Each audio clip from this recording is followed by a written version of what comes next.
Planning familial, bonjour. Est-ce qu'il y avait eu des rapports non protégés dans les 5 jours avant votre oubli? Alors 3 semaines après votre oubli de pilule de faire un test de grossesse? D'accord, et qu'est-ce qu'il vous a dit après l'échographie? Où est-ce qu'elle en est dans la grossesse? Planning familial, bonjour. On a fait un test de grossesse hier qui s'est révélé positif. On voulait justement voir les informations nécessaires. D'accord, pour une éventuelle interruption de grossesse. Exactement. C'est une situation à laquelle sont confrontées plus de 200 000 femmes ou couples chaque année. Un avortement lors d'une grossesse non désirée. C'est une pilule oubliée. Une capote qui craque. Un test réalisé le nœud au ventre. Une femme sur 3 y aura recours au moins une fois dans sa vie. Pour toutes, c'est un droit. Au planning familial de Saint-Étienne, une conseillère conjugale répond à des appels venus de toute sa région. Je voudrais que ce soit rapide parce que c'est quelque chose que, en fait, c'est vraiment pas désiré. Je suis toute seule avec déjà 2 enfants. C'est pas de gaieté de cœur que je le fais. Alors là, je suis en train de regarder justement dans l'annuaire, mais là, a priori, il n'y a pas grand-chose. Au bout du fil, des interlocutrices un peu perdues qui ne savent pas à quelle porte frapper. Quand j'ai appris que j'étais enceinte, voilà, panique à bord. Et le plus dur, surtout, j'étais en pleurs, c'est de trouver personne pour me le faire. Pour moi, c'était, on n'a pas de rendez-vous pour toi, on peut pas te prendre en main, donc tu te débrouilles, ça t'est arrivé, c'est de ta faute. En fait, tu te retrouves toute seule et c'est tant pis. J'ai appelé des dizaines d'établissements, des hôpitaux, des plannings familiaux, des cliniques privées aussi, des sages-femmes. C'était vraiment compliqué. À l'hôpital, il y avait 2 mois de délai. Je peux pas vous prendre sur l'hôpital, j'ai pas de médecin. Ah oui, c'est une grossesse bien avancée. On ne pratique plus l'IVG. On a tous entendu parler des maternités qui ferment. On n'a pas vu derrière les points d'accès à l'interruption volontaire de grossesse supprimés. En 20 ans, plus de 130 centres ont fermé. Dans le même temps, le nombre de femmes souhaitant avorter n'a pas baissé. Résultat, les femmes doivent attendre plus longtemps, elles doivent aller plus loin. Les hôpitaux sont dépassés.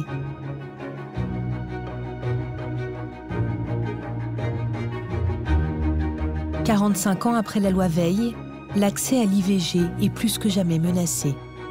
Un mal souvent insidieux. Les femmes peuvent encore avorter, mais à quel prix ?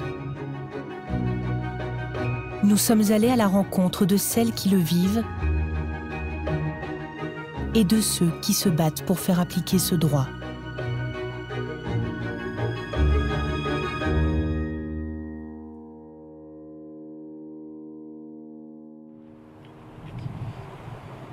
Près d'une femme sur 5 doit aller avorter dans un autre département que le sien. C'est le cas de Laura. Près de chez elle, à Château-Thierry, on l'a laissée sans solution. Elle a dû faire 60 km, 1h15 de route, pour tenter sa chance à l'hôpital de Reims. Elle a appris sa grossesse il y a 10 jours. Il ne lui reste que quelques jours pour rester dans le délai légal de 14 semaines d'absence de règles.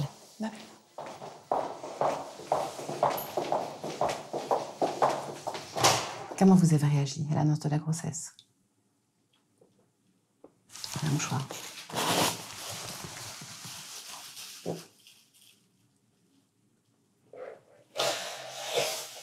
On veut plus d'enfants, donc... Ce qu'il y a, c'est que j'ai attendu vachement longtemps, quoi. Je savais pas. Vous saviez pas que vous étiez enceinte? Non? Non. Vous aviez une contraception? Oui? C'est une pilule qui m'arrête mes règles. J'ai eu 3 fois en 2 ans, donc... Oui, donc vous étiez pas... Ça vous a pas alerté? Vous étiez à 12 semaines mercredi dernier. Ouais. Donc là, aujourd'hui, vous êtes à 13 piles. Donc, il vous reste exactement 1 semaine de délai. Partout. Oui. Ce qui est chiant, c'est que c'est tard, quoi. Donc, quand on voit l'échographie, on voit une tête, 2 bras, 2 jambes. C'est ça qui est douloureux. C'est stressant. C'est comme ça. Ce rendez-vous pour Laura est l'aboutissement d'une longue série de galères. J'avais été prise en charge par l'hôpital de Château-Thierry. D'accord. Et au final, ils ont fait le dossier et tout, et puis ils n'ont pas de place. Donc, j'ai cavallé dans 3-4 hôpitaux. Et vous êtes allé où alors? Vous avez essayé où? J'ai téléphoné à Soissons, j'ai téléphoné à Meaux, et puis je me suis rabattue ici, et c'était le dernier choix, quoi. D'accord, parce que donc les 3 autres ne vous ont pas pris en charge non plus. Et à Château-Thierry, quel était leur... Bah, ils ont plus de place, le délai est trop court. Ouais. Et vu qu'ils ont le médecin en vacances, là. Voilà. On se sent un peu délaissés, quoi. On se dit, bah, on est à notre sort, quoi. À nous de nous débrouiller, quoi. Ouais. Pas que j'allais jamais y arriver, quoi. Ouais. Bon, ça va aller? Oui. Oui. Je vais vous laisser repasser dans la salle d'attente. J'ai une sale tête maintenant. Pas du tout. Reprenez vos esprits, pas de fenêtre pour... Pour décider de la suite, Laura doit refaire une échographie avec la médecin du service, Odile Maurice, pour dater précisément sa grossesse. Bonjour madame.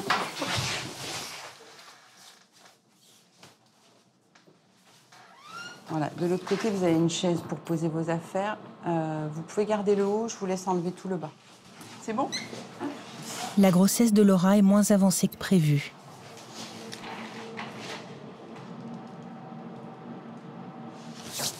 Donc là, du coup, vous êtes à 11 semaines d'aménorrhée. Ouais. Donc ça ne correspond pas à ce qu'on vous a dit à Château-Thierry.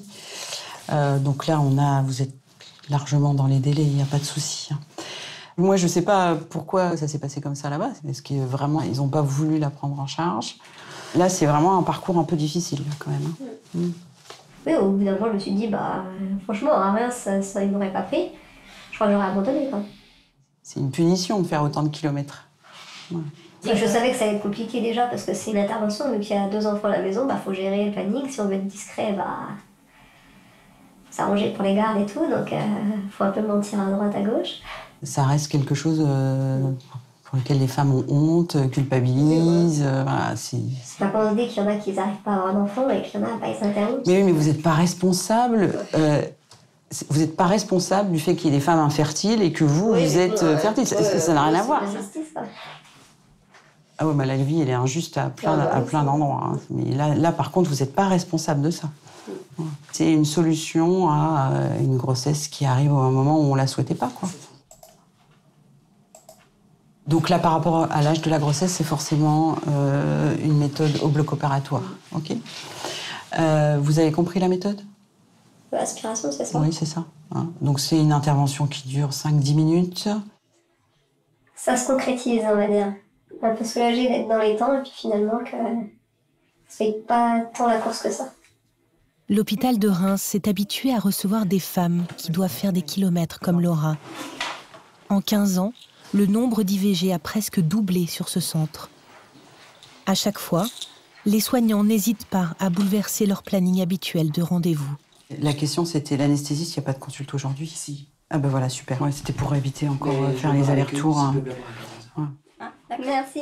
Pour l'anesthésiste, elles ont trouvé une solution. Pour l'IVG, il faudra revenir dans 10 jours. Quand les femmes ont un parcours compliqué, c'est pas l'interruption de grossesse en elle-même qui leur pose problème, c'est toutes les démarches qu'il faut faire et éventuellement des kilomètres à faire plusieurs fois pour pouvoir avoir accès à l'interruption de grossesse. Pour éviter que trop de femmes connaissent ces difficultés, Odile Maurice, la médecin, n'a pas le choix. Elle doit sortir des murs de son hôpital. Elle se rend 1 fois par semaine à Rethel, à 35 minutes du CHU. Au lieu de faire déplacer les patientes 2 ou 3 fois, parce qu'il y a au moins 2 ou 3 rendez-vous pour une interruption de grossesse, vaut mieux déplacer une seule personne, un médecin.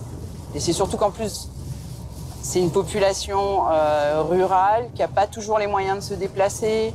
Les femmes n'ont pas forcément le permis de conduire, donc il faut que le mari prenne une journée de congé pour accompagner la femme jusqu'à Reims. C'est quand même des kilomètres à faire, aller, retour. Enfin voilà, c'est pas toujours simple. La maternité de Rethel fait partie des centres qui ont fermé leurs portes. C'était en 2010, officiellement pour des raisons de sécurité. Depuis cette date, impossible d'accoucher dans l'hôpital de cette petite ville de 8000 habitants au cœur des Ardennes. Impossible aussi d'avorter. Sans un médecin volontaire, formé et motivé, les femmes restent sans solution, à Rethel comme dans de nombreux endroits. C'est un problème général en France, quelle que soit La spécialité médicale, c'est qu'il y a un manque de médecins. Odile Maurice n'est pas gynécologue, elle est généraliste. En 10 ans d'études, elle n'a jamais été formée à l'IVG. Au début des années 2000, après avoir lu un rapport dénonçant les difficultés d'accès à l'IVG, elle a sauté le pas. Bonjour. L'IVG va avoir lieu par aspiration sous anesthésie générale. Bonjour, bonjour tout le monde. Tous les vendredis après-midi, une salle de bloc opératoire est réservée aux avortements. Ça va? On attend encore un petit peu. Ça travaille un petit peu en bas du ventre. Allez, à tout de suite. La formation à l'IVG attire moins de médecins qu'il en faudrait pour répondre à la demande. C'est un acte tabou, toujours, hein, pour la société en général. Hein. Il y a un regard toujours négatif sur les femmes qui font une interruption de grossesse. Et du coup, il y a aussi des fois un regard négatif sur les médecins ou sur le personnel. C'est-à-dire qu'il faut que les femmes se justifient de leur acte. Mais nous, en tant que professionnels, il faut aussi qu'on justifie pourquoi est-ce qu'on fait ça. On ne demande pas forcément à un dentiste pourquoi est-ce qu'il a choisi dentaire. On peut faire ça, mais faire que ça doit être quand même compliqué. Allez. Dans les têtes, l'IVG est encore un acte à part. L'intervention est en revanche techniquement banale. Autour de la patiente, l'anesthésiste de l'hôpital et 3 infirmiers. Alors, je veux bien que vous leviez un petit peu la table, s'il vous plaît. C'est une offre de soins comme une autre offre de soins. Alors, je pense que là-dessus, c'est vrai qu'il y a des gens qui ne vont pas comprendre ce que je dis, ça c'est sûr. Parce que ceux qui disent que la vie commence dès la fécondation, ils ne sont pas du tout d'accord. Ça, je peux le comprendre. Mais en même temps, qui on est pour décider de ce que les femmes ou les couples choisissent? Avec l'échographie, là, ça permet de vérifier que tout est OK. Voilà. Elles sont enceintes, elles ne souhaitaient pas l'être. C'est un geste qui est simple au niveau chirurgical. Pour nous, en tant que soignants, on a une réponse facile et sécurisée. Moi, je pense que c'est bon. Voilà. Donc, c'était très rapide. Hein. Et c'est fini. L'intervention dure en moyenne 15 minutes. À Rethel, en 2019, 30 femmes ont pu bénéficier d'une IVG par aspiration, sous anesthésie générale comme aujourd'hui. Sans l'engagement d'Odile pour se former et sa détermination, ces 30 femmes auraient dû chercher longtemps un rendez-vous et surtout aller plus loin. À bientôt.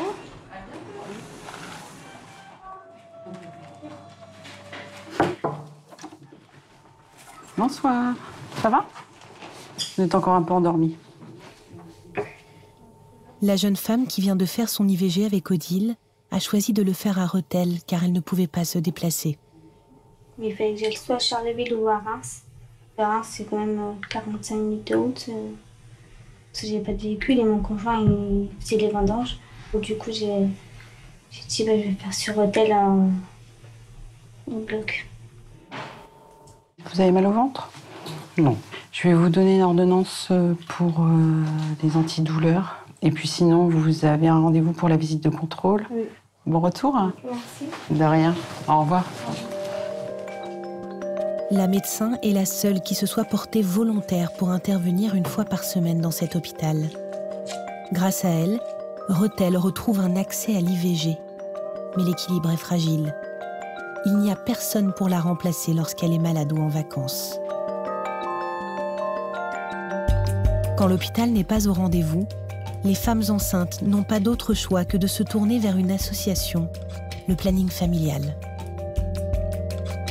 C'est le cas à Bourgoin-Jallieu, entre Lyon et Grenoble. L'hôpital public n'arriverait plus à répondre à la demande. Planning familial, bonjour. Dans l'association, chacun est obligé de se retrousser les manches au quotidien. Françoise Cheffaille est médecin généraliste. Ce matin-là, elle tente de dénouer une situation compliquée pour une jeune femme de 16 ans.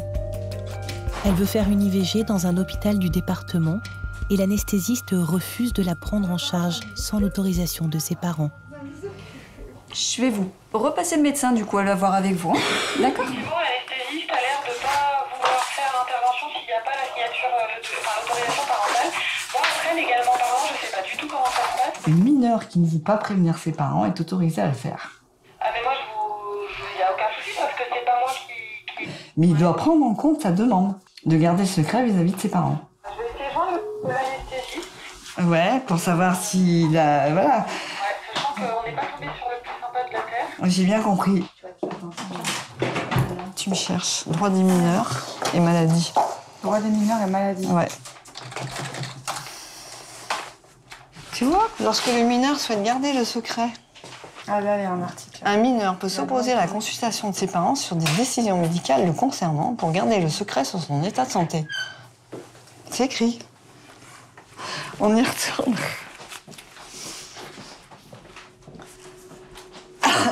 Allez. C'est reparti. Oui, bonjour, encore le docteur Sheffa, j'ai pas fini de vous embêter. J'ai trouvé l'article. L'article L, ensuite c'est 1111-5 du Code de la santé publique. Voilà. Et l'anesthésiste doit considérer la mineure comme une adulte, lui expliquer les mêmes trucs, les risques de l'anesthésiste, mais il n'a pas à demander, exiger l'autorisation parentale. Ça marche? Merci beaucoup, bon courage. Au revoir. Voilà. Ils vont aller chercher ça. Réglée. J'espère. C'est pour essayer de régler justement les choses qui vont pas. Et puis rappeler les lois aux gens. C'est votre rôle, ça? Bah oui. Aussi. À l'origine créée par des médecins militants pour démocratiser l'accès à la contraception et le contrôle des naissances, l'association a obtenu le droit en 2007 de pratiquer elle-même certaines formes d'IVG. Ici, personne ne porte de blouse blanche pour accueillir les femmes. Qu'est-ce qui s'est passé du coup quand vous avez vu que le test était positif? Comment vous avez... Ah bah pour moi, de toute façon, c'était clair et net. J'ai 5 Ouais. enfants, sinon là, tout de suite, je ne me vois pas avec un 6e. Donc la décision pour vous, c'est clair? Ah oui. D'accord. Florence Dizingros est l'une des conseillères conjugales. Elle accueille aujourd'hui une femme d'une trentaine d'années, Christelle, et son conjoint. Oui, bonjour, c'est le planning de Bourgoin à l'appareil. J'aurais voulu un rendez-vous, s'il vous plaît, pour une écho-datation. On laisse jamais une femme tant qu'elle n'a pas trouvé de solution, ça c'est sûr. La question se pose même pas, même s'il faut appeler tous les hôpitaux de la région. Ouais. 14h40, eh ben super. En théorie, les femmes ont le choix de la méthode d'IVG, par médicament jusqu'à 9 semaines d'absence de règles, ou par aspiration. Dans les faits, ça dépend surtout des médecins et des disponibilités de l'hôpital. Je vous explique les différentes méthodes. Vous étiez au courant qu'il y avait une méthode par aspiration? En fait, par aspiration, on l'a fait déjà en 2010-11. Et ça s'est pas bien passé? Ça s'est bien passé, mais le rendez-vous, on l'a eu 2 jours avant le 3e mois, en fait. Avant la date limite autorisée. Donc vous aviez appelé en début de grossesse et on vous a mis un rendez-vous juste avant la... Ouais. Donc c'est pour ça... Vous n'avez pas envie de recommencer? Ouais. Ok. Je veux dire, attendre d'être là et d'attendre. Ouais, non, c'est affreux. C'était une période estivale déjà à l'époque? Ouais. Oui. Mais en France, il faut éviter les grossesses l'été. C'est compliqué. Plutôt que d'attendre plusieurs semaines pour une aspiration à l'hôpital, Christelle choisit la méthode médicamenteuse au sein du planning familial. Là, ça peut aller beaucoup plus vite. 15h20 demain. Du coup, on enchaîne l'écho ou la prise des comprimés avec le sage-femme, ça vous convient? Oui. Allez. Merci beaucoup. Allez, bonne fin de journée. Merci. Demain. Et puis, demain, du coup. Au revoir. À demain. Une IVG médicamenteuse doit obligatoirement débuter en présence d'un soignant.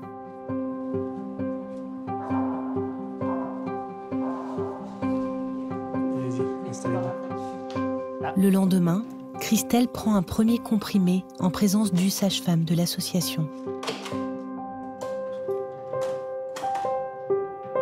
Elle prendra le deuxième médicament chez elle, 2 jours plus tard. En 2 ans, le nombre de demandes d'IVG enregistrées par l'association a bondi de presque 30%. Il faut pallier les défaillances de l'hôpital. Dans le même temps, les subventions publiques reçues par l'association dans la région ont baissé de 10%. En été, quand beaucoup de médecins de l'hôpital sont en vacances, les délais s'allongent. Pour nous le montrer, Florence fait le test. Elle essaie de prendre un rendez-vous. Oui, bonjour, c'est le planning familial de Bourgoin, à l'appareil. J'aurais voulu un rendez-vous, s'il vous plaît, pour une IVG par aspiration.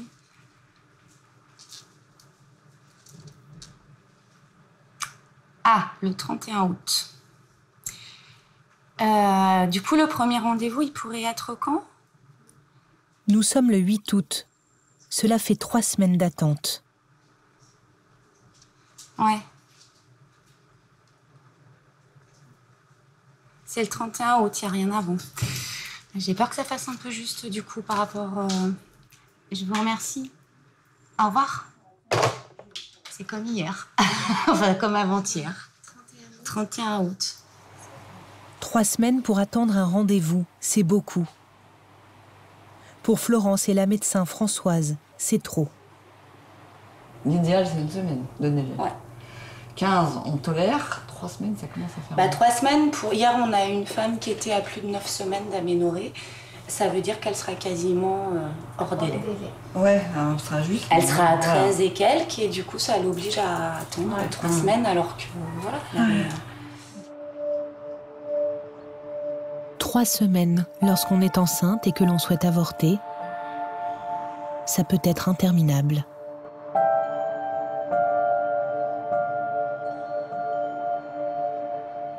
Amandine s'en souvient. Aujourd'hui, elle est enceinte, c'est son choix. Mais il y a 2 ans, elle avait décidé d'avorter.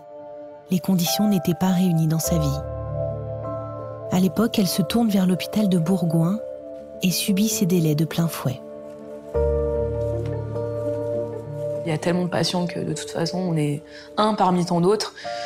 Et que même si on dit le motif « je voudrais une IVG », voilà, on n'est pas prioritaire. Enfin, moi, j'étais choquée, quoi. Que j'ai attendu 3 semaines à peu près de délai. Chaque matin où on se lève, on se dit oh, je suis enceinte et enfin, c'est plus possible, quoi. C'est pas un état normal, on va dire. C'est une grossesse, normalement, ça se vit pleinement. Et là, on se dit on est enceinte et en fait, non, je veux pas. Je voulais avoir aucun symptôme, quoi. Je voulais pas qu'on me voie, je voulais pas qu'on me dise voilà, ah bah t'as pas l'air bien. Enfin voilà, qu'on découvre ça, en fait. On cache, on ment, et on se dit, mince, si on découvre... Enfin, voilà, on a envie que ça s'arrête, quoi. On est en colère, on n'est pas d'accord avec ça, parce que du coup, psychologiquement, c'est nous qui payons derrière. Et qu'il faut se dire que, ouais, il faut être forte. En même temps, on nous laisse pas le choix d'être forte. Et puis quand on veut quelque chose, on se bat toujours pour l'obtenir. Et heureusement. À Bourgoin, l'équipe du planning familial alerte sur les problèmes de délai depuis plusieurs années. En 2018, elle envoie un email au chef de service de gynécologie, le docteur André Vialet. Tu as envoyé un mail à Vialet en juin 2018.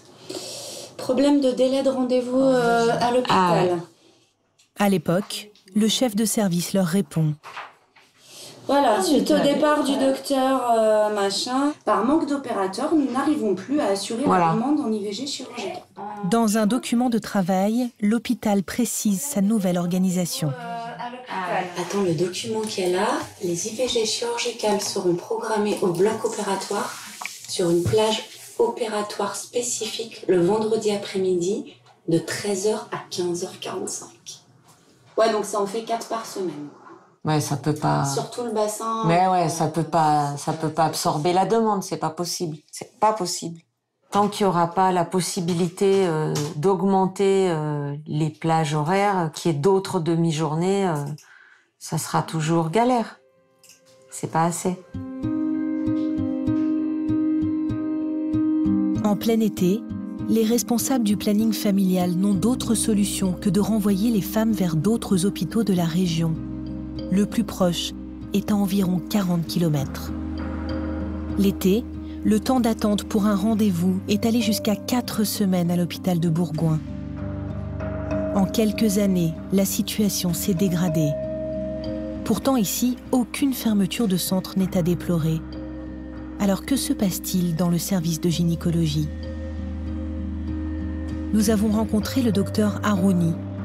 Avec 2 autres collègues, il a réalisé les IVG à l'hôpital pendant 15 ans.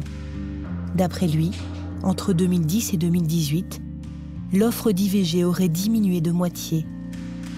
Conséquence, les délais d'attente sont passés d'1 semaine à 3 semaines. Ils ont modifié pour pouvoir peut-être mettre d'autres collègues, d'autres spécialités chirurgicales le matin. Parce que je pense que c'est... Allez, on va se lancer, on va le dire, peut-être que c'est plus rentable. C'est malheureux de le dire, mais c'est comme ça. J'espère que la santé n'est pas un commerce, je l'espère, du moins. Pour le médecin, ce serait une histoire d'argent. À l'hôpital, l'IVG est-il devenu le parent pauvre ? Bien sûr, une opération de cataracte rapporte plus qu'une interruption de grossesse. Ça, c'est certain. Mais l'interruption de grossesse, sur le plan détresse, psychique, physique, je pense qu'elle n'a pas de prix. La cataracte peut attendre, l'IVG ne peut pas attendre. Je suis parti voir la direction. Voilà, la chose n'a pas été entendue par la hiérarchie. J'ai préféré partir au lieu de continuer à travailler avec certains risques que je n'admettais pas pour ces femmes-là. Dans les faits, l'opération de la cataracte ne rapporte pas plus à l'hôpital qu'une IVG. En revanche, pour les médecins, la différence, ce sont les dépassements d'honoraires. Ils sont interdits pour l'IVG, remboursés à 100% par la sécurité sociale, alors qu'ils sont autorisés pour les autres opérations. Laurence Bernard est directrice de l'hôpital depuis janvier 2019. Elle conteste toute logique comptable. Nous avons un après-midi du vendredi qui est dédié à l'orthogénie et qui nous permet de prendre en charge ces femmes de façon programmée.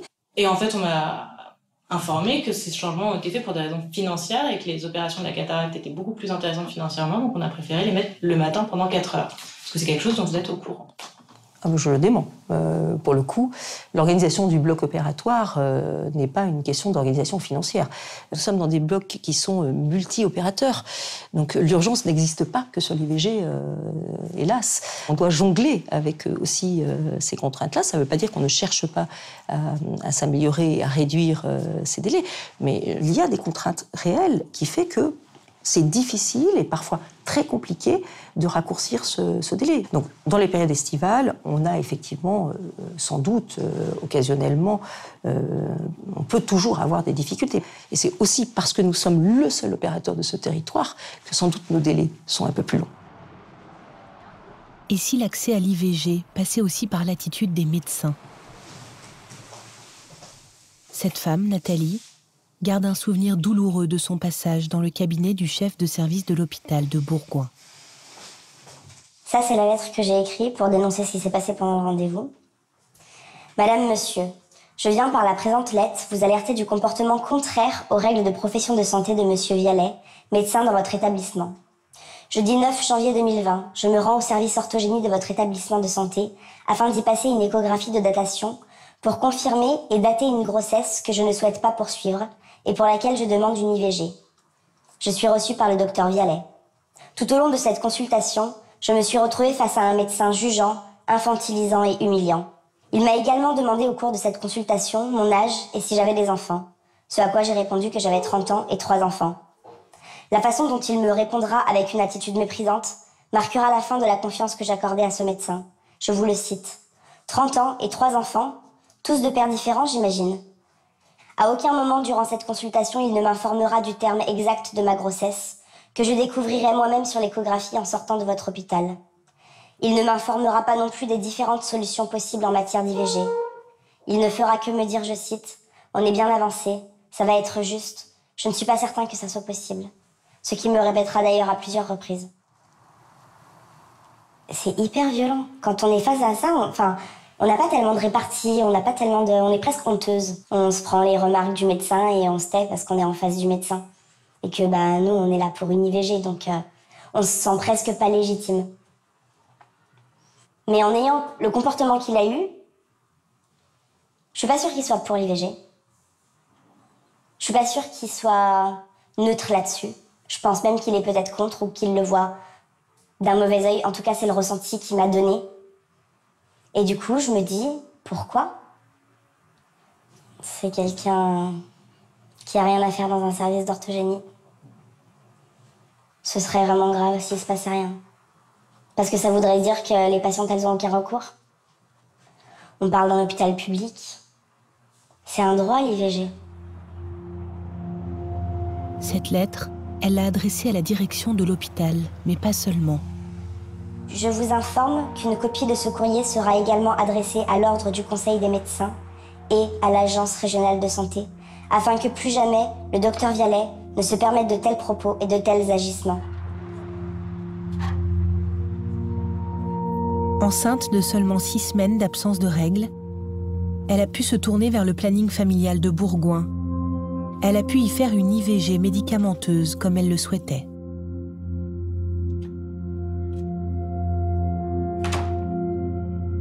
Le docteur Vialet, le médecin mis en cause par Nathalie, nous a finalement répondu par mail. Il explique ne pas se souvenir de cette consultation et ne pas se souvenir de propos inappropriés. Sur les méthodes, il reconnaît avoir probablement mal communiqué.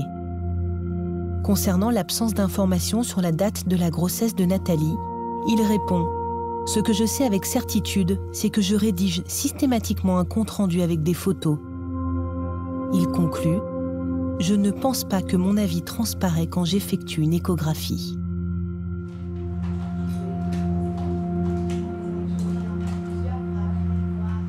Florence a vécu une situation semblable avec un autre médecin, à une autre époque.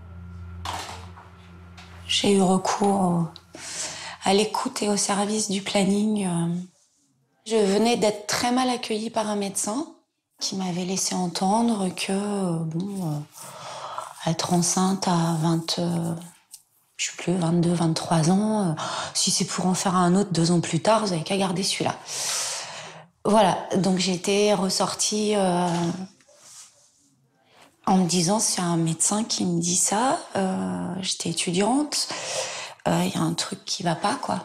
Et du coup, ce rapport au pouvoir médical masculin en plus, parce qu'il se trouve que voilà, c'était un monsieur qui considérait que il pouvait très bien décider pour moi ce qui était mieux pour moi. Ça m'a choquée et ça m'a donné envie de militer pour ça. La maîtrise de la fécondité, c'est la base de l'autonomie et de l'émancipation des femmes. À partir du moment où on peut choisir le moment où on souhaite avoir des enfants, ça permet aussi de choisir le moment où on souhaite faire des études, avoir une carrière professionnelle. Donc c'est quand même... ça commence par là. À Bourgoin, en août 2019, Florence et ses collègues alertent la presse locale. Un article du Dauphiné Libéré écrit que le chef de service, le docteur Vialet, ferait valoir une clause de conscience spécifique à l'IVG. Comme la loi Veil l'y autorise, un médecin a le droit de refuser de faire des IVG. Le docteur Vialet n'a pas souhaité nous rencontrer. Nous avons posé la question à Laurence Bernard, la directrice de l'hôpital. Le chef de service ici, docteur Vialet, d'après ce que moi je sais, il fait valoir sa clause de conscience. Est-ce que c'est le cas? Alors, la question de la clause de conscience, c'est un droit aujourd'hui qui est légal. Je crois qu'on peut avoir une conviction personnelle sur ces jeux-là. Vous, moi, les plannings familiaux. Je crois qu'il y a un texte et qu'il nous appartient à nous de le faire respecter. De surcroît, ces informations aujourd'hui ne sont pas publiques. C'est-à-dire un médecin peut faire valoir une clause de conscience. Je n'ai d'ailleurs pas divulgué cette information ou pas. Moi, je considère que c'est un non-sujet aujourd'hui. Nous devons, et je me dois, de respecter ce droit lorsque il y a une volonté déclarée de le faire valoir. Pourquoi c'est vous qui répondez aux questions et pas le docteur Vialet, plus directement responsable du service IVG? Sans doute parce qu'il n'était pas à l'aise avec l'exercice, déjà. C'est quand même un exercice particulier que de répondre à des caméras de télévision. André Vialet est quelqu'un d'assez timide, d'assez d'assez discret. Le docteur Harouni pratique toujours des IVG dans son cabinet, mais il défend cette clause de conscience. Cette notion de clause de conscience, moi je pense qu'elle a lieu d'être. Parce qu'un médecin ou un professionnel de santé, s'il n'est pas investi dans son intérieur, fort intérieur, par cette mission d'accompagner les femmes pour les IVG, ça sera pas possible, ce ne serait pas intéressant de l'obliger à le faire. Parce que probablement cette chose sera mal faite. L'attitude des médecins, ce n'est pas seulement une affaire de morale. L'IVG est un acte simple sur le plan technique, peu attractif, voire méprisé par certains médecins.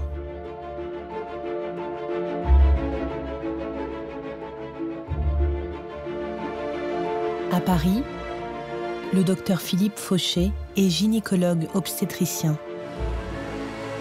Lorsqu'il était étudiant, il n'imaginait pas faire des IVG.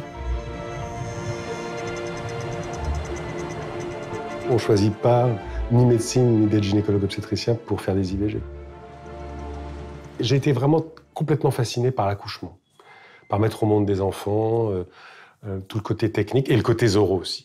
On vous appelle à 3h du matin, la sage-femme est complètement débordée, en panique parce que tout va mal, et vous arrivez, clac, vous sauviez la mère et l'enfant, et là, ces zoro est arrivé. Donc moi, il y avait un côté, j'étais jeune, il y avait un côté, je trouvais ça vraiment top, quoi.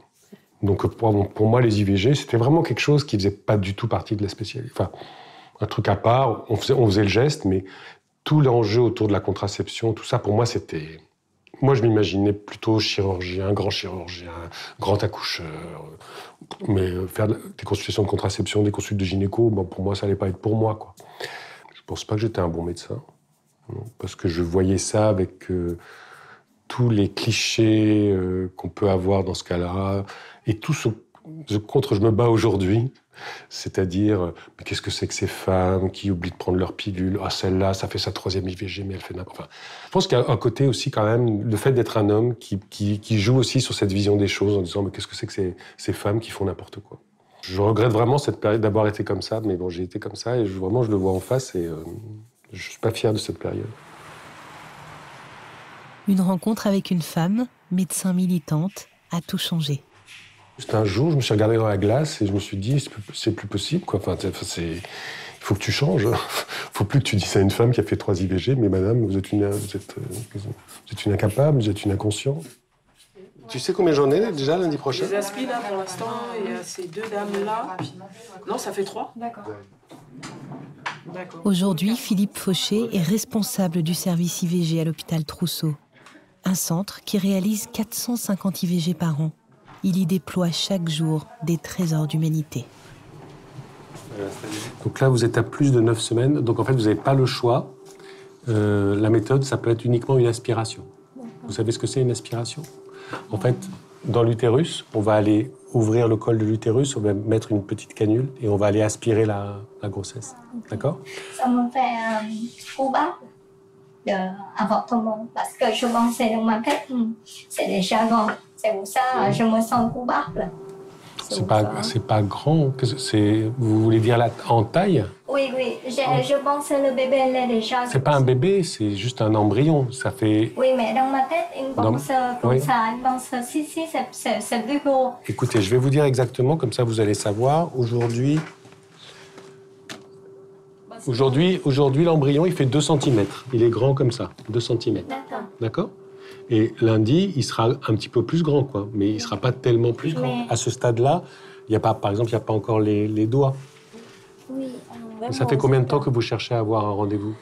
Ça fait 2 semaines déjà. Ça fait 2 semaines que vous... Sur Paris? Le rendez-vous, c'est très tard. Dans un mois, 3 semaines, 4 semaines comme ça. Tous les endroits où vous avez appelé, à Paris? Oui, c'est ça. Ils vous donnaient un rendez-vous que dans 15 jours, 3 semaines? Oui, c'est ça. J'ai déjà appelé tout, mais... Je pensais que c'était effectivement beaucoup plus rapide d'avoir un rendez-vous sur Paris.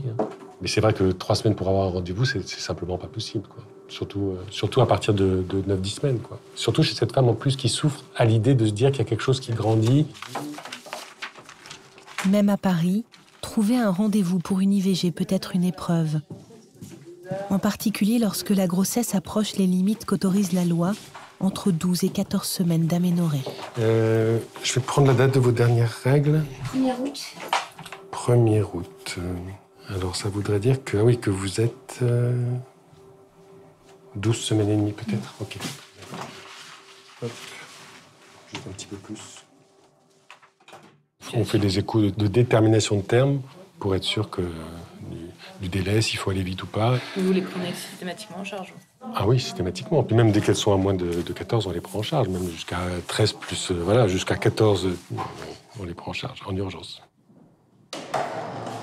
Beaucoup d'établissements hospitaliers ne considèrent pas qu'une femme qui va arriver à 14 semaines est une urgence. Or, c'est une urgence. Mais beaucoup ne le considèrent pas. Il y a le côté qu'entre 12 et 14 semaines, parfois, on a quand même l'impression d'interrompre une grossesse plus évoluée. Avec l'échographie, on sait à quoi ça ressemble, un embryon de 14 semaines. Un embryon de 14 semaines, on voit la tête, les jambes, les bras. Donc, il y a certains médecins pour qui faire ça. Bon, comme c'est pas agréable à faire, je fais pas. Comme ça me dégoûte, je fais pas. Vous, ça vous a déjà dégoûté? Non. Le docteur Fauché dénonce un mur dressé devant les femmes qui demandent une IVG tardive.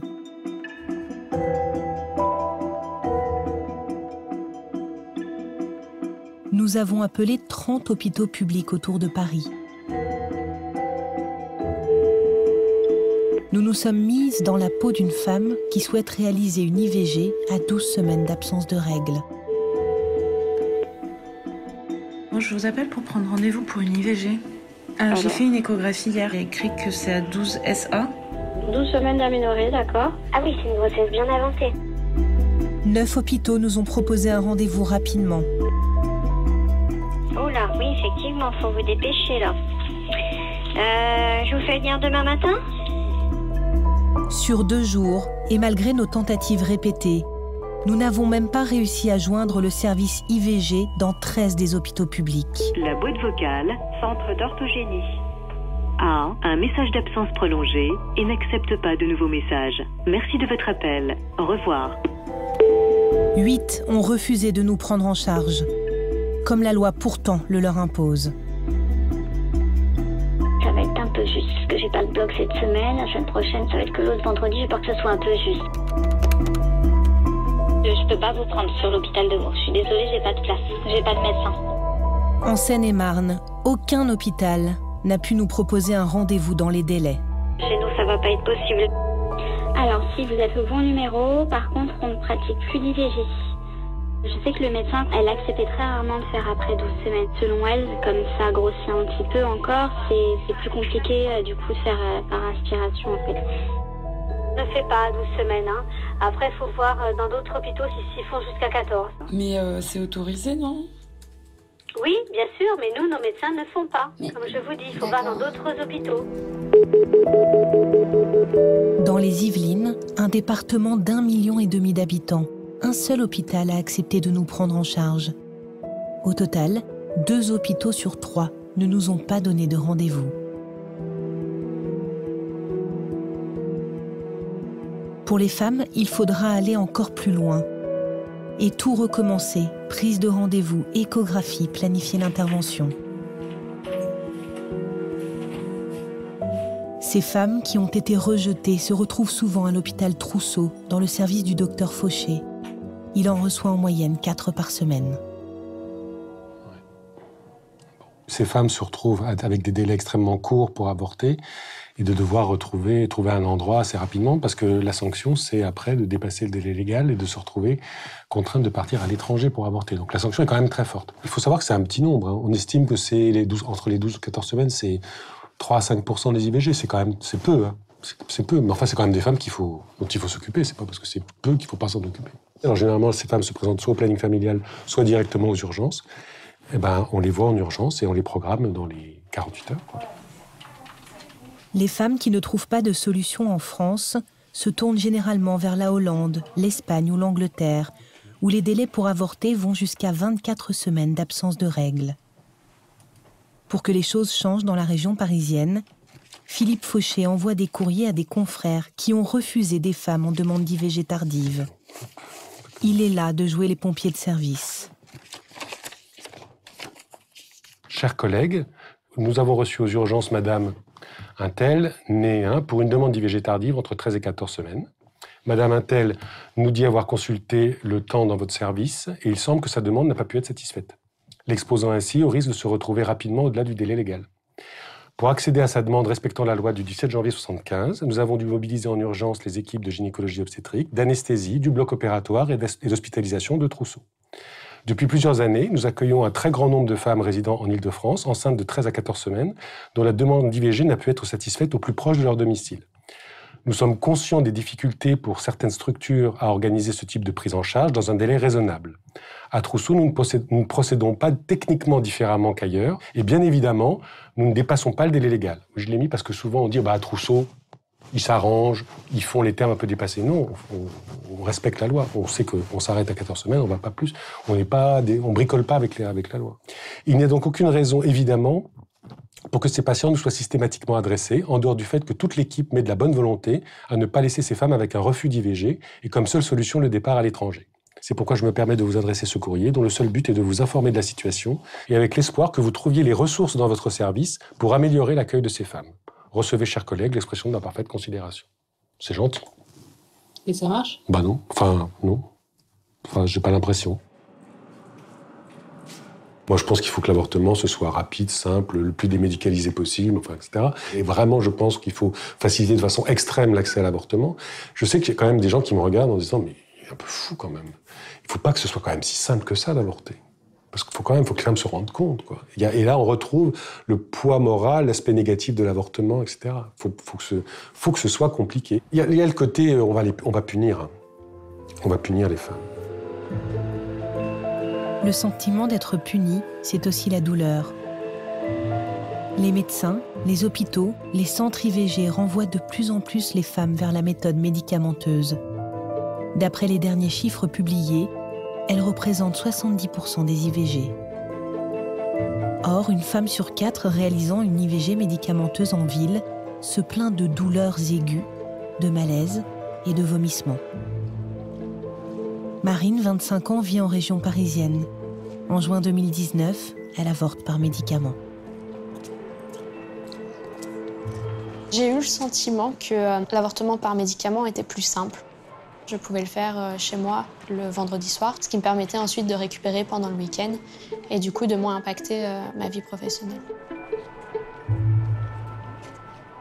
Donc je suis chez moi, j'ai des sortes de contractions, j'ai le ventre qui se serre, j'ai l'impression d'avoir de la fièvre, mon corps est très chaud, j'ai des sueurs froides, je tremble, je suis pas bien, je me demande ce qui m'arrive, je me demande si c'est normal, si c'est pas normal. J'étais allongée sur le sol de ma salle de bain parce que c'est du carrelage et qu'il est froid.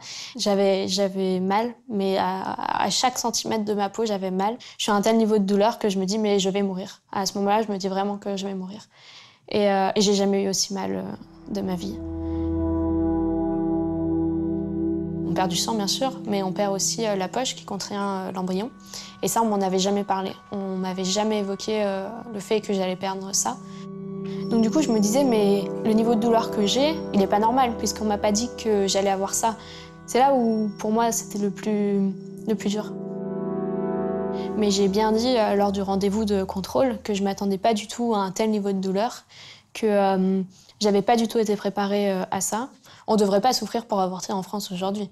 On devrait être pris en charge de façon à ce que, quelle que soit la façon dont on soit tombé enceinte et quelle que soit la méthode qu'on décide d'utiliser pour mettre fin à cette grossesse, on n'ait pas à souffrir pour avorter.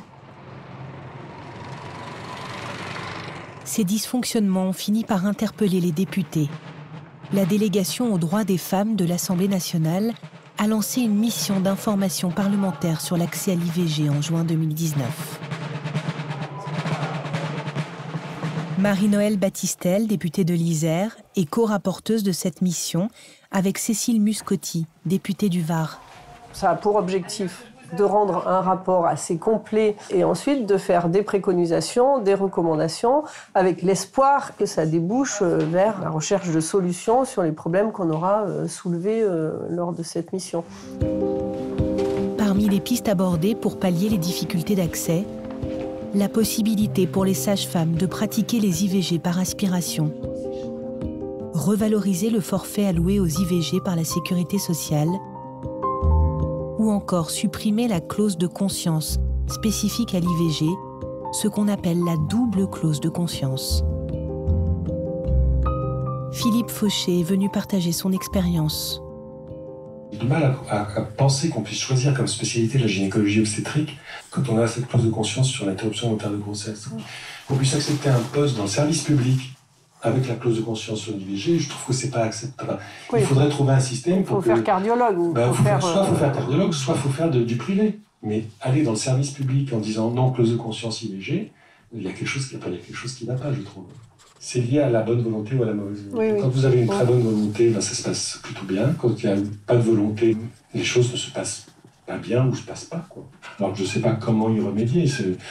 Vous savez, en France, les chefs de service, ils sont nommés à vie. Hein. Donc, en fait, quand vous avez un chef de service qui est comme ça, on ne peut pas le destituer du jour au lendemain parce qu'il n'ont pas un bon accès à l'interruption volontaire de grossesse. Donc, en fait, la suppression de cette double clause de conscience serait une bonne chose.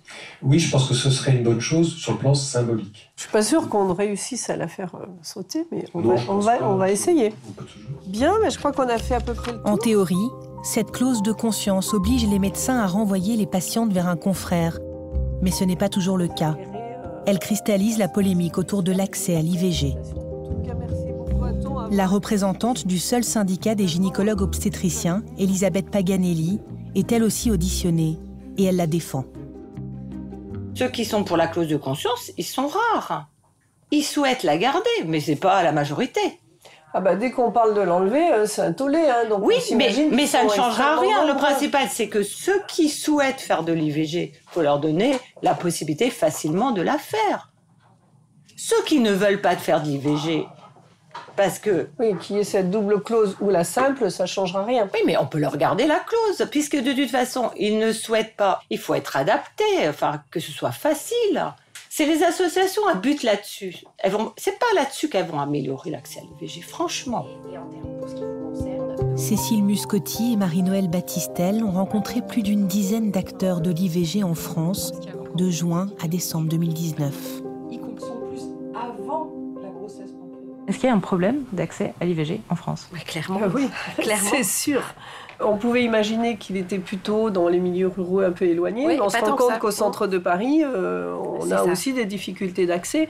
Donc en fait, c'est des difficultés qui sont différentes selon les territoires, mais des difficultés de partout. Les deux députés prévoient de rendre leur rapport parlementaire avant l'été. Il pourrait déboucher de leur part sur une proposition de loi.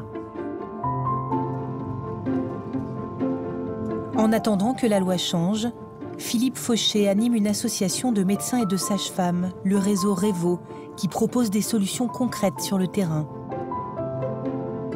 L'idée, c'est de désengorger les services d'IVG dans les hôpitaux à bout de souffle.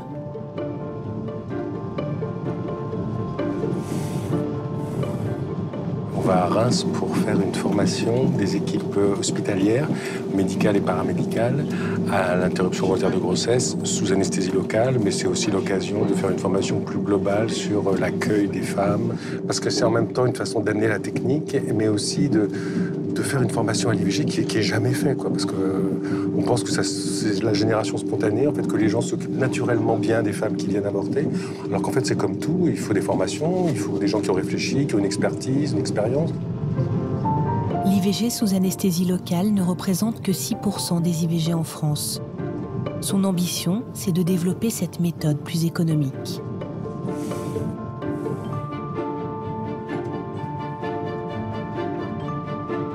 À Reims, nous retrouvons Odile Maurice, la médecin généraliste du CHU. Elle qui a l'habitude des IVG sous anesthésie générale, elle n'en a encore jamais faite sous anesthésie locale. Bonjour, oui, très beau. Bonjour. Autour de la table, des sages-femmes, des médecins gynécologues, des conseillères conjugales. Il y a trois grosses questions, c'est est-ce que ça fait mal, qu'est-ce que je vais voir et qu'est-ce que je vais entendre. Il faut expliquer quand même qu'il y a une possibilité de ressentir quand même les injections, surtout les premières, et qu'à la fin de l'intervention, quand l'utérus va se contracter, il peut y avoir une douleur qui est ressentie, mais qui est une douleur qui est très fugace, qui ne dure pas très longtemps. L'avantage, c'est d'être consciente pendant l'intervention et active aussi pendant l'intervention. Ensuite, on passe la canule d'aspiration, voilà, et par des mouvements de va-et-vient, de rotation, enfin chacun fait comme il sent, ça permet d'aspirer le contenu, l'œuf, l'embryon. Hop. Odile et son équipe vont passer à la pratique sous la supervision de Philippe Fauché. C'est un peu l'inconnu, parce que comment vont le vivre les femmes, ça va être un peu différent à chaque fois, je pense. La première patiente d'Odile, ce sera Laura, la jeune femme de Château-Thierry qui avait eu tant de mal à se faire prendre en charge avant d'arriver à Reims. Est-ce que vous entendez la musique? On n'entend pas beaucoup. Est-ce que vous voulez un peu plus de musique? Vous en voulez un peu plus? On peut mettre de la musique, hein. Pour la rassurer, la sage-femme lui parle pendant toute l'intervention. Et essayez de visualiser la plage, la mer, la montagne. Ça peut être une jolie plage de Thaïlande, hein, avec la mer qui fait des va-et-vient, comme votre respiration. Soufflez, soufflez. Très bien. Soufflez, soufflez. Détendez-vous. Ça va passer. Pour les essayages. On va commencer l'aspiration. Soufflez. Encore très bien. C'est très bien ce que vous faites. Courageuse. C'est terminé. C'est fini. Ce jour-là, il y a foule dans la salle de bloc, mais en temps normal, l'intervention ne mobilise que 3 personnes. Il n'y a pas besoin d'anesthésiste.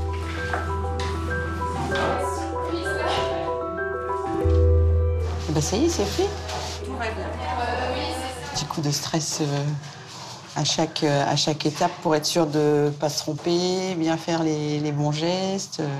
Puis il y a beaucoup de monde, donc c'est quand même un petit peu impressionnant. Je crois que l'idéal, ouais. C'était un petit peu lente, c'est normal, parce que en fait, plus ça va vite, mieux c'est. C'est normal que tu aies pris ton temps. Mais non, ça s'est super bien passé. Je crois qu'elle a quasiment pas eu mal, un petit peu à la fin. 5 sur 10, je lui ai demandé. Là. 5 sur 10, c'est même pas la douleur d'une position. C'est un stérilé, quoi. C'est même pas. Si, je lui ai demandé, du coup. Non, mais c'est super. Non, très bien. Rien à dire. Parfait, je suis très content. Moi aussi. C'est satisfaisant et pour la femme et pour le praticien. Plus finalement que sous anesthésie générale. Finalement, on n'a aucun contact. Alors que là, c'est assez enrichissant et on a l'impression d'apporter un plus. Avec cette méthode, tout le monde est gagnant. Pour l'hôpital, c'est moins de personnel, moins de temps. Ça va? Bon. C'est mal au ventre? Non. Non, plus du tout? D'accord. On va vous laisser sortir, du coup. L'anesthésie locale simplifie la vie des femmes.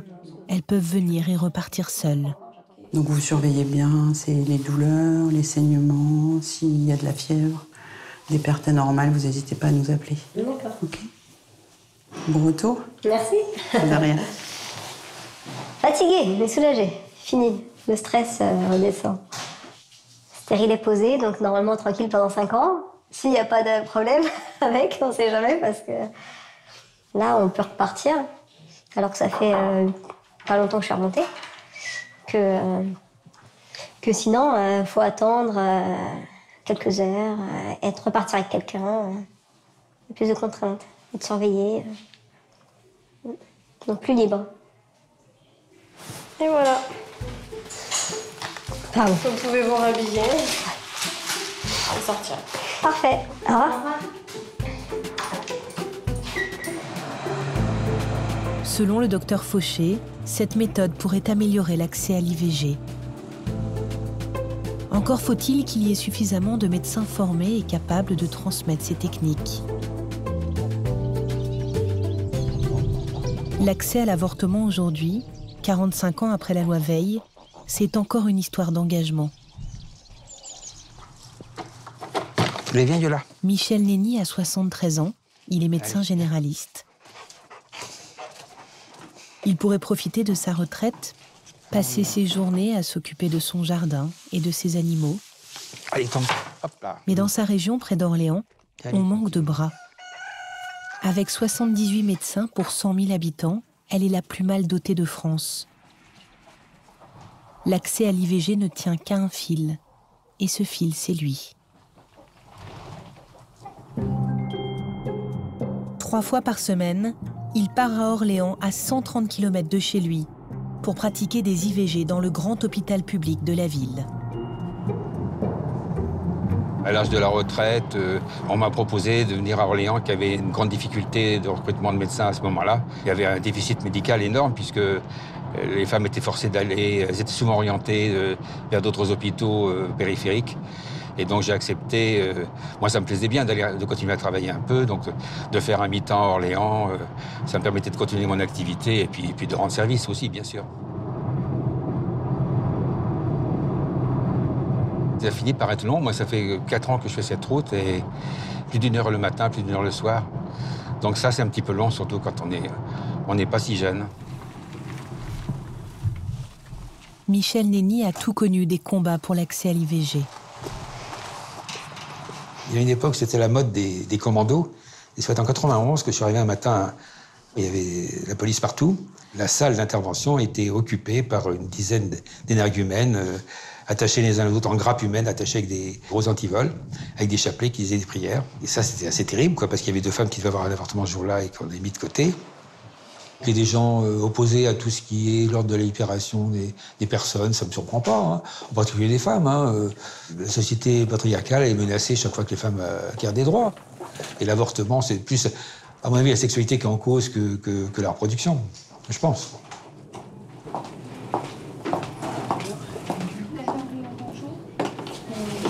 Oui. Là, en théorie, par rapport à ce que vous me donnez comme date de dernière règle, vous êtes qu'à 5 semaines d'absence de règles. Donc on est largement dans les temps. Donc le rendez-vous... Quand le docteur Nenny vient au bureau, ce n'est pas du luxe pour l'hôpital. Son planning est bien rempli. Eh ben, il y en a pas mal, hein. Je crois qu'il doit y avoir 13 consultations de prévues, puis il y a au moins 5 ou 6 demandes d'IVG. Ouais. Premier rendez-vous ce matin, une jeune fille mineure. Elle est accompagnée d'une personne majeure de son choix, comme la loi l'impose. Bon, installez-vous tranquillement. Et ça va bien se passer. Une fois que c'était positif, vous êtes dit quoi? Merde. Oui. Le lendemain, je suis à l'opération familiale. Et après, j'ai pris rendez-vous à l'hôpital. Et ils m'ont dit non, on n'a pas de place. Oui. Alors, on est en mauvaise période, parce qu'il y a eu 1 ou 2 médecins qui ont été en congé. Et puis, on est au retour de vacances. Et comme par hasard, juillet, août, il n'y a pas d'IVG. Mais retour de vacances, retour de plage, il y a beaucoup d'IVG. On se demande pas pourquoi. Mais si, c'est que ça ne sonne, quoi. Pour quelle raison vous interrompez la grossesse? Le motif, ce serait quoi? La saison, je peux pas élever un enfant. On est bien d'accord. Je suis encore un enfant moi-même. Oui, mais de parler comme ça, c'est un signe de maturité quand même, de se rendre compte qu'on ne peut pas. La fille de 16 ans qui dit je veux un enfant, c'est elle qui est très immature. Et vos parents là-dedans? J'ai pas peur de leur réaction, c'est juste que... Et savent que vous avez des histoires avec des garçons ou pas? Non. Ah. Je leur annonce 2 choses. Donc vous apprenez tout ça? Je suis rentrée dans la vie sexuelle et que 2, je suis tombée enceinte. Rentrée dans la vie sexuelle, c'est grand ça. Voilà. Allez, on y regarde. Tac. Alors ça c'est la vessie, hein. Ok. Ça c'est votre utérus. Ok. Et puis le sac noir, c'est ce qu'on appelle l'œuf, si vous voulez. Et l'embryon, ce qui est gris, oui, c'est ça l'embryon. C'est tout petit machin gris, là? Ouais, c'est tout petit machin gris. Il fait 16 mm. Alors vous imaginez l'embryon, il est comme ça, quoi. C'est tout petit. C'est tout petit, hein. Donc ça nous fait de cette semaine, on est dans les clous de toute façon. Comme il n'y a pas de place rapidement au bloc opératoire et que la jeune fille souhaite aller vite, il va lui prescrire une IVG médicamenteuse. Et voilà. Ok, donc si je prends un médicament, je le prends jeudi et samedi. Vous venez à l'hôpital. Samedi soir, j'ai une soirée et dimanche, je vais à la messe. Ça va être sympa. Ouais, ben jeudi beau. Je suis morte de ma vie. Waouh! C'est bon, vendredi, c'est. C'est bon, tout le monde a bien compris? C'est très long. Ah oui, oui, c'est comme ça. Vous avez fait les 3 quarts du parcours, là. Encore, je n'aurais pas fait. Je dis qu'il reste un quart parce que je n'aurais pas fait 2 quarts de plus. Bon courage, et puis pensez à votre mère. Ouais, allez, au revoir. C'est une médecine sociale. C'est pas une médecine thérapeutique compliquée. Combien d'années dans l'IVG? 35, un truc comme ça, 35 ans, ouais. Peut-être 11 000 IVG, un truc comme ça, ouais. Donc, ouais. J'ai vu dans mon enfance une cousine qui avait avorté, qui en était morte.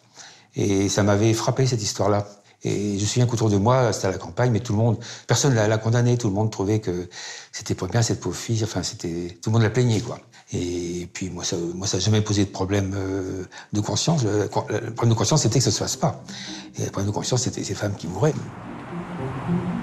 Avant de prendre une retraite définitive, Michel Nenny participe à un projet qui pourrait amener l'IVG par aspiration dans des endroits où il n'y a plus d'hôpitaux.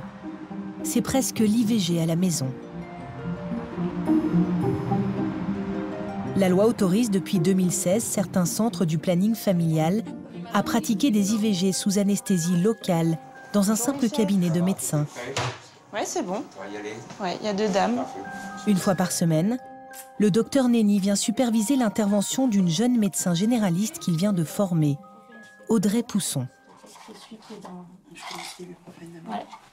Mère de 4 enfants, Ella est enceinte de plus de 7 semaines.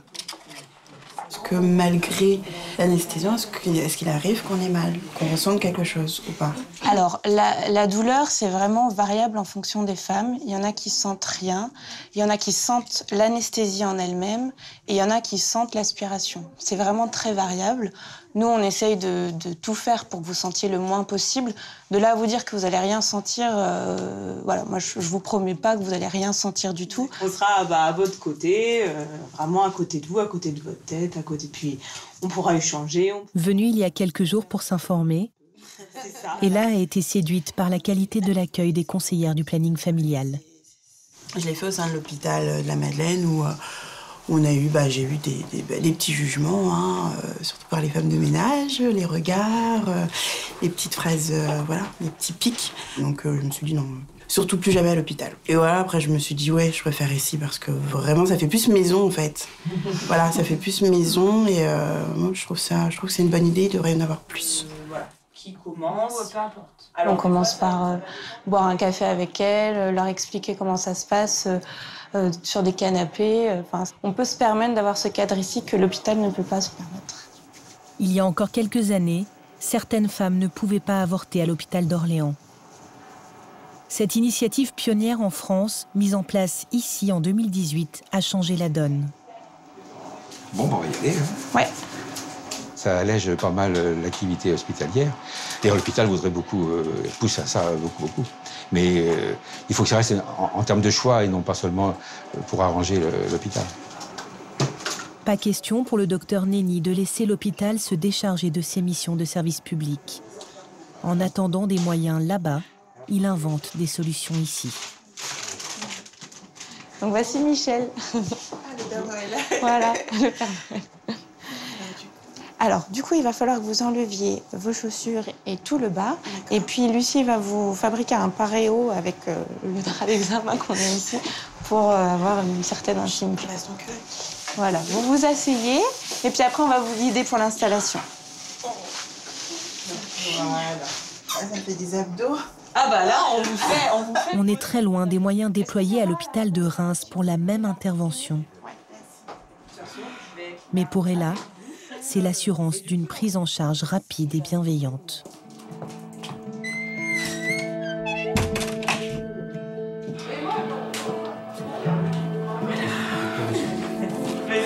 On va s'installer juste à côté. Venez vous allonger. Alors, Voilà, vous avez toute cette pièce rien pour vous. Si vous voulez vous allonger, est-ce que vous voulez qu'on éteigne un peu la lumière? Non, ça va. Là. Non, c'est bon. Oui, eh bien, à tout de suite. Merci, à tout de suite.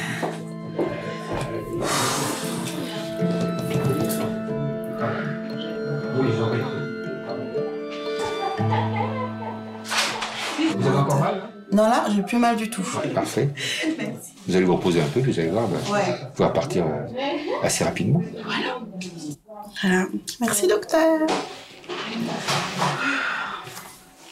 À la fin, quand j'ai senti que c'était, quand on m'a dit c'est fini, de me dire que qu'il est parti, j'ai trouvé ça sur le coup. Il y a le mot affreux qui m'a traversé l'esprit, mais c'est mon choix. Au moins, je vais pouvoir m'occuper de chacune de mes enfants comme il se doit.